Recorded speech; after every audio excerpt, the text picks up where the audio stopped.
rolling. Go live. Welcome, welcome. Wait a few seconds for some folks to join us. Hope everyone's doing all right today.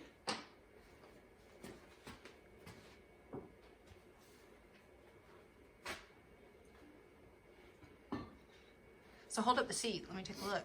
Let's see. Nice. That's really pretty.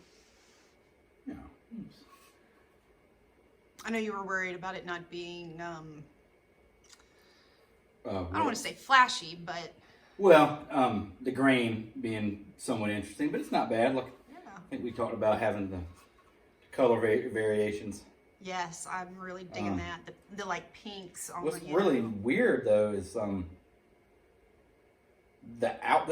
this dark spot. I mean, that's two boards joining together, but this dark spot is on the outside, like right before right next to the sapwood, and it's lighter over here, which that's kind of odd for. It was definitely some kind of mineral, something in that growth ring, but that separates the two. Interesting. That is, yeah. I don't know if you can see it from the end, like a distinctive. I don't know if it's that way or not. Yeah. It's kind of in that growth ring that then falls along that dark one. Okay. Something was going on that year. Yes. Interesting. Well, welcome everyone. Excuse me. We'll go ahead and get started. I'm Katie and this is Joseph. If you're just joining us, we do an Instagram live Monday through Friday on furniture, woodworking, question and answers, anything you want to know about furniture making, things like that. So join us Monday through Friday, again here on Instagram Live at 2 p.m. Eastern. You can also join Mary May Wood Carving on Twitch at 1 p.m. Eastern, Monday through Friday. And then Women of Woodworking also has a special live stream at 7:30 p.m. Eastern on Wednesdays. So with that said, go ahead and tell us what you're working on today. We were already chatting away. So let's tell everyone what you're working on. So over the weekend, I got the seat blank glued up. It's two pieces. See from the end. See, it's two boards. Yes. So right in the middle is where the joint is. Yes. Pretty happy with that. You can't see it. Kind of disappears into one board. Yeah, it's hard to see. Yep. So got the seat glued up, and this morning I went ahead and cut the actual shape out.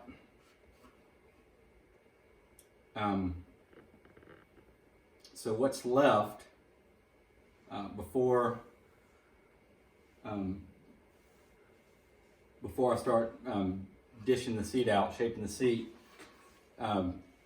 pretty much every surface or every edge gets is beveled, and then we'll get another faceting going on.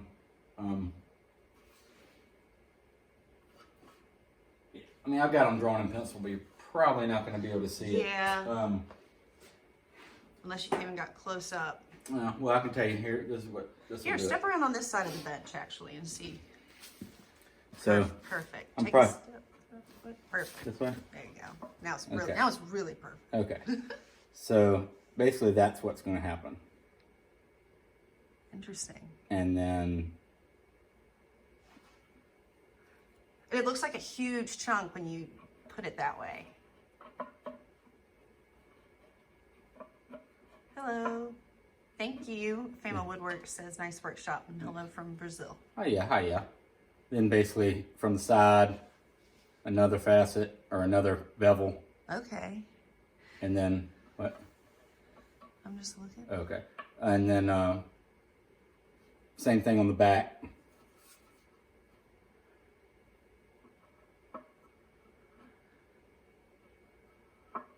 Something like that. And the same thing on the side. It's the back is beveled as well.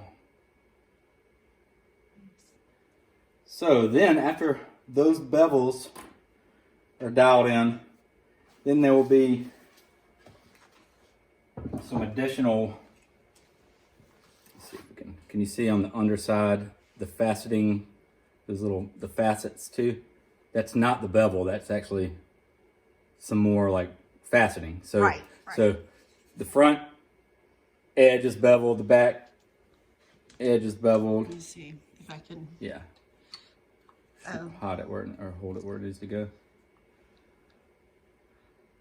So there's the bevel, there's the primary bevel, I guess, and then there's the fastening, and you can see it pretty well on the back too, except for the fact that the back of the seat is straight across now and not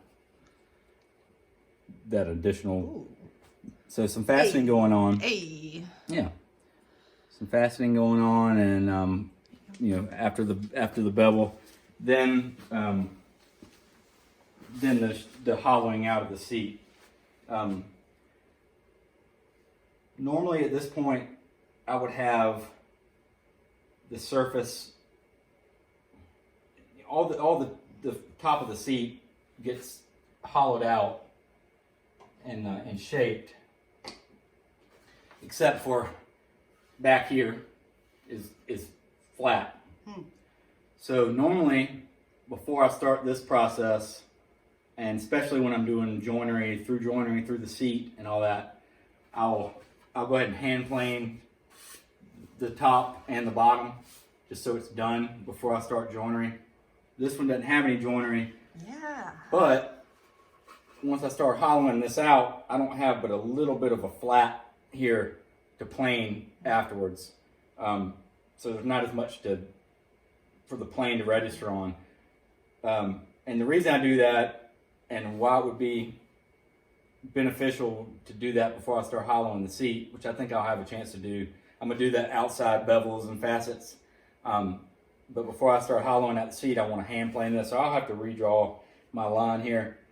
And what's going on, really, the main reason for that is if you're planer off the machine planer, the planer knives are sharp.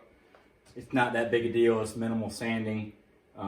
My planer is probably like, I don't know, 100 projects past sharp right now. So got some rough surface. It's funny, I was actually trying to join these middle boards together and was trying to check for square on the join, and I couldn't figure it out. I couldn't even check an actual square because of all the knife marks in the surface.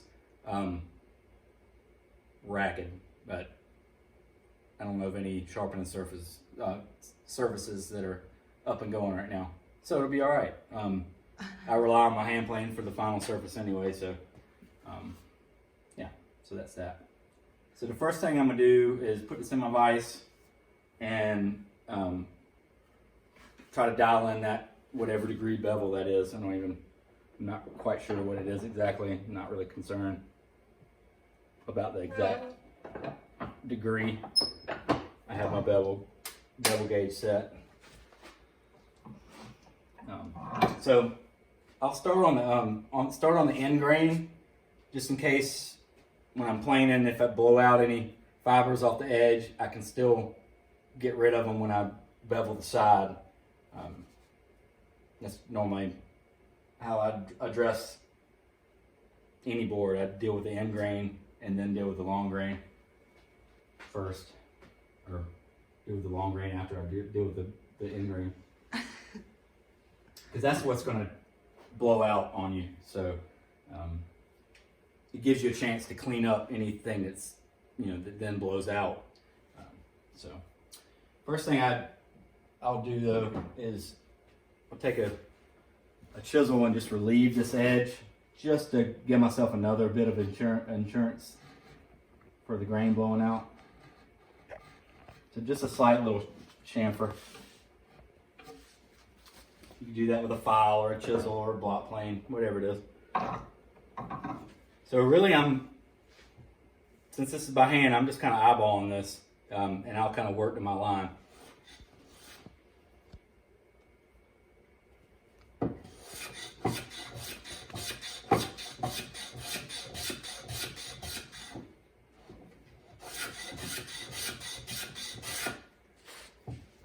got another Joseph say hello from Denver.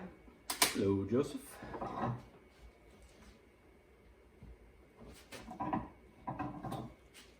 And if anybody has any questions at any time, please feel free to ask. And please say hey, tell us where you're from, if you're working on anything right now.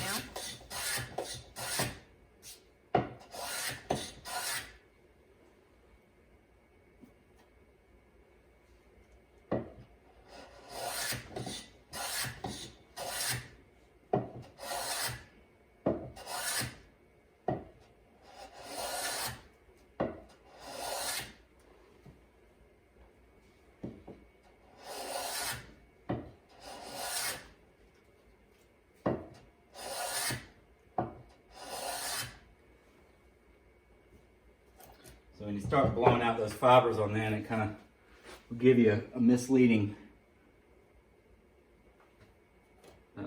idea of where your actual line is, because there's fibers just kind of laying over, or getting kind of just pushed over like blades of grass or something.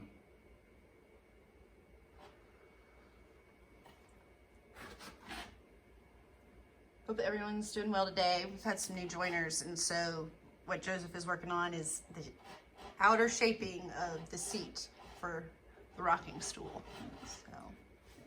So dialing in the bevels on the side, and then there'd be some fastening going on.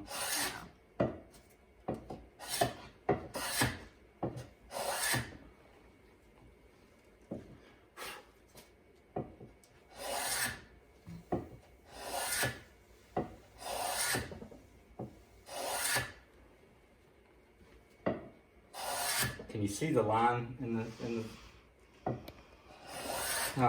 I'm now I'm parallel with the line, so I'm kind of just dropping it down, I guess. I'm definitely not close enough. Okay. I mean, you can kind of see as if you like run your finger over that, like that part, you can see the angle of your finger. I see. Yes, so that helps. Okay. Kind of show that direction.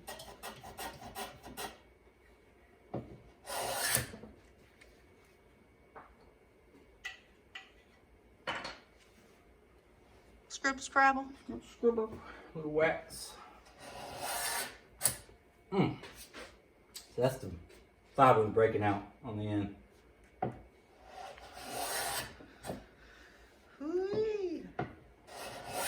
Woo! Doesn't sound like a good sound. That's all right though. Plenty of room to fix it.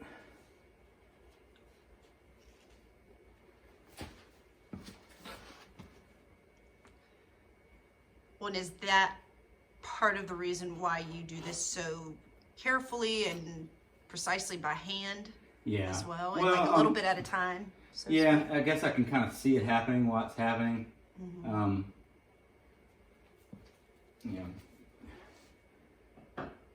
You'd have to hand tool or machine, you'd still have to deal with it in the same order. Basically, you deal with, if you were routing, pattern routing, you would do the end grain first, because you're likely to get some blowout, and then you can deal with the side grain and kind of eliminate it that way. So kind of either way, you're dealing with it in this order, but this way it's slower and it's a little bit more controlled. So it's taking not a heavy cut, but you can look at, I don't know if you want to hold that up. It's I mean, that's an end grain shaving, but it's not paper thin, but I'm taking a decent amount of material off, so I'm trying to back off a little bit to get a really whisper cut. it's hard to get this in focus. There we go. Sorry for my torn up fingers. Can you see the angle on the side now? Yes. Yes. So, I mean, like you can even see the light hitting it differently. See where the larger section is darker and the lighter section, that smaller section is lighter. It's kind of shining a different way. So, yeah. Cool. Nice. All right, so this side.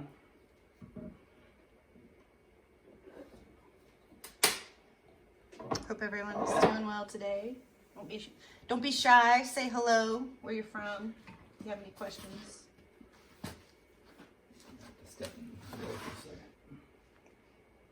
Oh yeah, that's a good deal.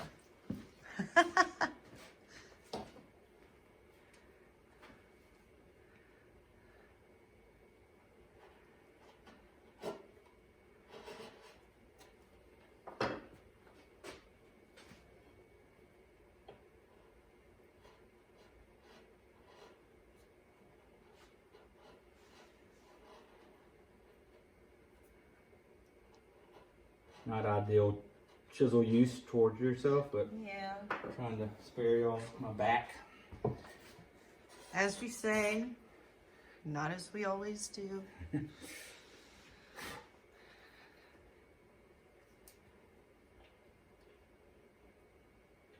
So just go back to my heavier cut, so I'm opening the mouth up a little bit.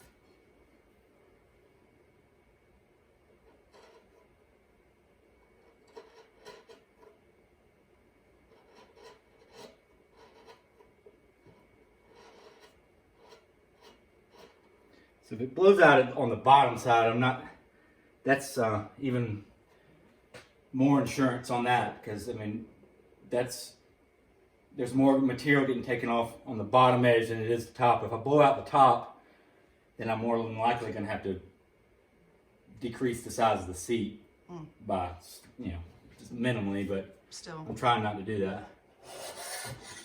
Because not only is it changing the size of the seat in that one spot, I have to go around and do it to make it equal around the entire thing, so it's more work.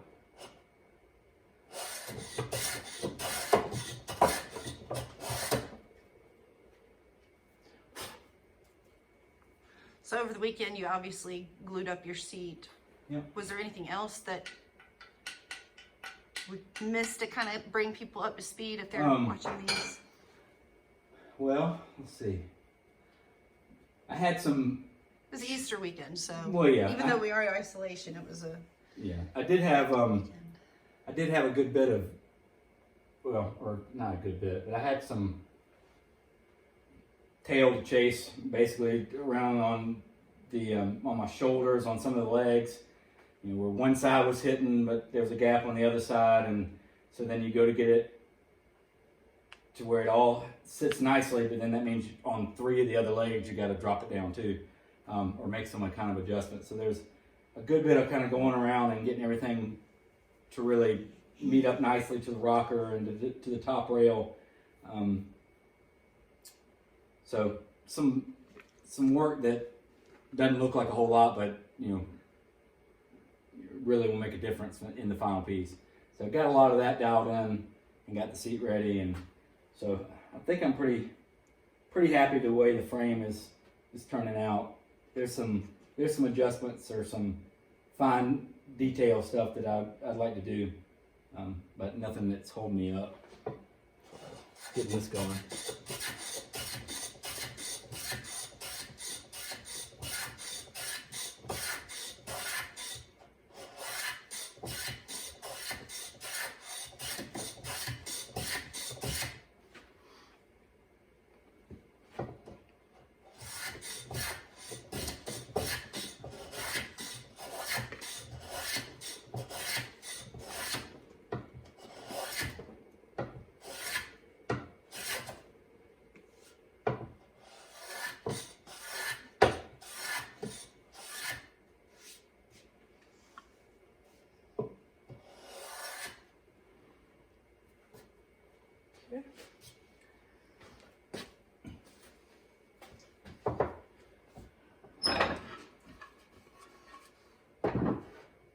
just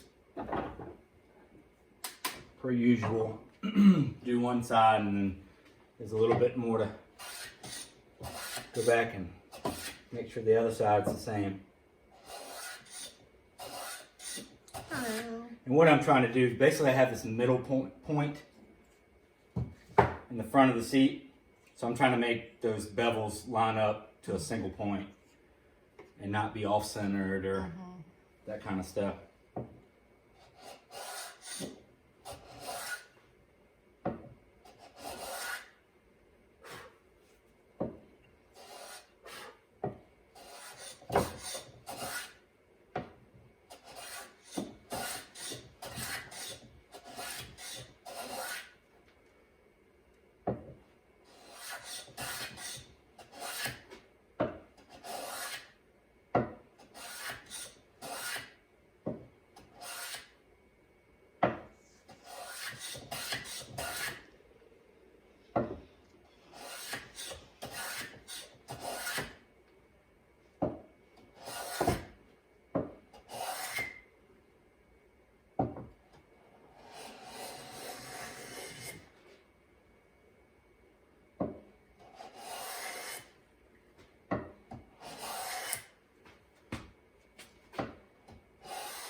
Sometimes I use this on the pool.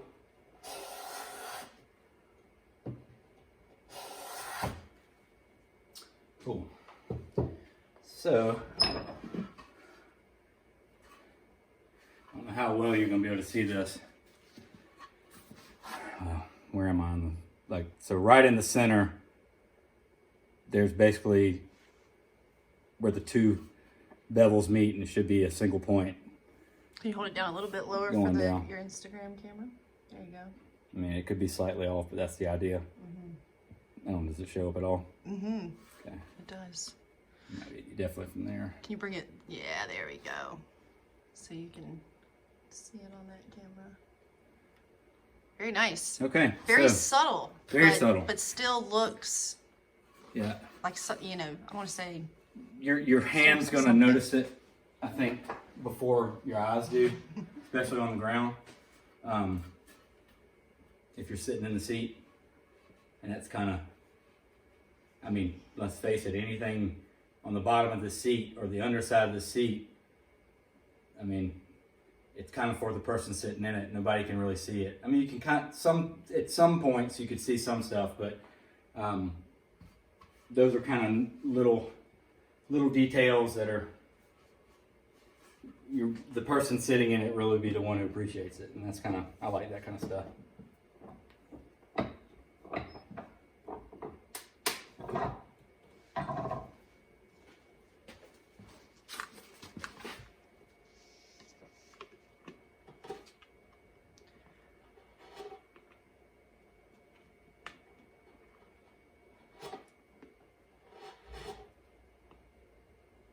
So yeah, if anybody has any questions, go ahead and get those in.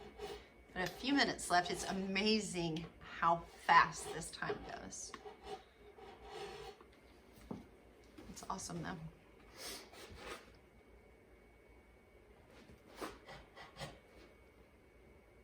So in case you tuned in late, of course we'll add these to our stories on Instagram for the next 24 hours.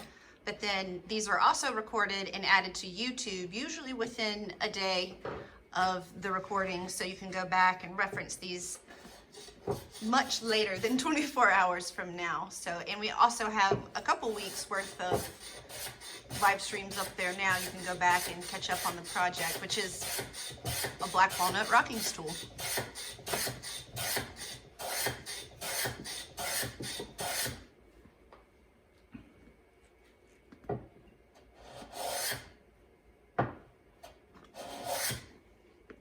We're all just kidding. It's just trying to make some bacon. That's all we're doing. making the bacon. Making the bacon. Or chocolate. Some people think it looks like chocolate. Chocolate. That's funny.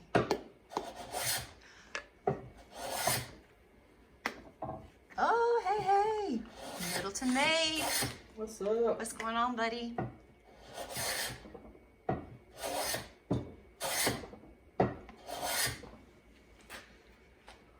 If you haven't checked out Middleton Maid Knives, he's tuned in here, definitely. Let's give him a shout out. He's got some amazing knives. And he's a neighbor from across the water. Make some awesome knives. Quentin is a really cool dude too. Yeah. Really cool. Yes. One of the nicest guys there is. Maybe if this passes, we can get some fishing done. Yes. We can still social distance while we fish, though. That's true. Some of the best fishing is done 50 yards away from the buddy you came with. That's right. Oh, very good. Thank you. Listen, we live about an hour north of Charleston. Tiny little town outside of Santee, South Carolina, so that's where we are.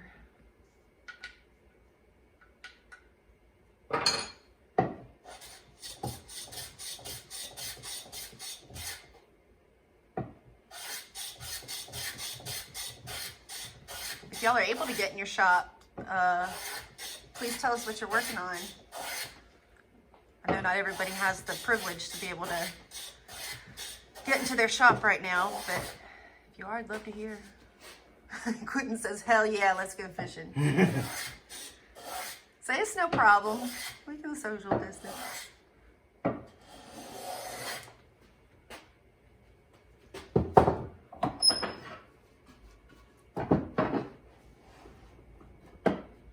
Didn't you take, was it last week you took the kids? 2 weeks ago? Last week.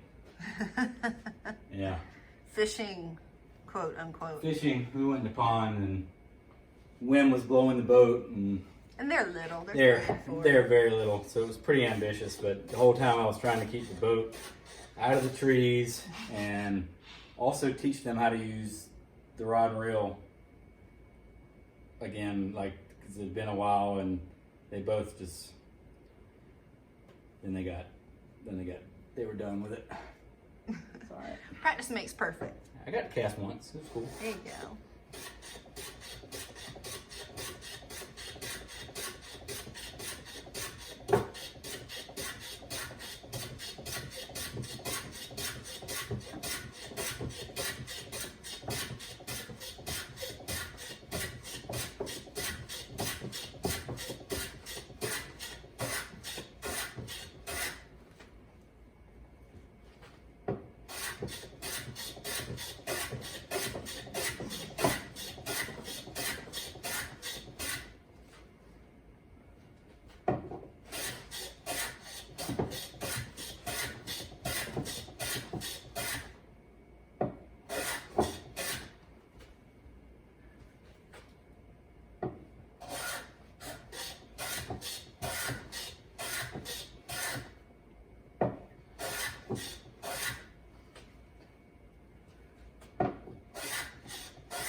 So it's 2:30 already. I can't believe it. Want to share a little bit about kind of what next steps are and Yeah. go from here? Yeah, I should be able to get this kind of primary shaping of the outside of the seat done, I hope. So next thing would be to dish out the seat. So there's several different ways I've done that in the past. Some of them involve a 4.5-inch grinder with sanding pads. There's lots of different ways to do it. There's some special wheels, cutting wheels that kind of make that process a little faster. I think I don't know. I'll figure out how I want to do it for this one. Most likely, it's going to be a combination of some of them. I might go with N-Shave and Travisher and yeah. So most likely going to be a hand tool deal. So start off with this to take most of the material out. Go to the Travisher to kind of define that shape. Be some spoke shaves going on, and the last thing is sander. But I do all kind of like to, I'd always done it with the grinder, and then sander was kind of my go-to. And especially on my other seats, all the joinery was already cut, through mortises. One slip and the seat was no good. I mean, I never had one I lost like that, but I've had to change sometimes. So I really like to use those hand tools for this. It's really, it's not that, it's not like the machines are that much faster, and it's a little bit more enjoyable. Definitely not as loud. So more control. Definitely more control.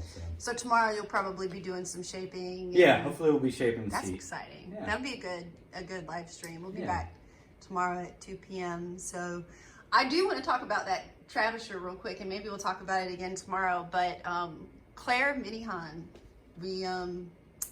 I got that from her. She made that, and it was a Christmas present, and that maple is just so nice. So shout out to her. And it's beautiful, no doubt. But she's on Instagram. She's changed her name recently, so I can't remember what her new name is. But something Travisher. Maybe Minihan Travisher, something like that. We'll get it straight. Mm-hmm. But yeah, beautiful tool, but even works even more beautifully. So it's incredible. Yeah, awesome. And she's got two now. This is kind of the standard. Oh, she does now. Radius, and then there's kind of a lower profile radius. But if you want one, you need to get in line, put your name in, because she doesn't make that many, and they're awesome. Really nice. Yeah. And she was part of that crew, the Woo Pit crew. Oh yeah, that's right. That went to Baltimore to a workshop of our own, and she's awesome. She's got some other things going on right now too. So. Yeah. Well, any other questions before we sign off? Again, we'll be back tomorrow at 2 p.m. and don't forget to catch Mary May on 1 p.m. at 1 p.m. Eastern on Twitch. And then I'll have a live stream Wednesday night at 7:30 at Women of Woodworking. So you can catch us all there. And then this will be on YouTube. You can catch all the previous ones on YouTube. And so. Cool. All right. There we go. Have a good day, everyone.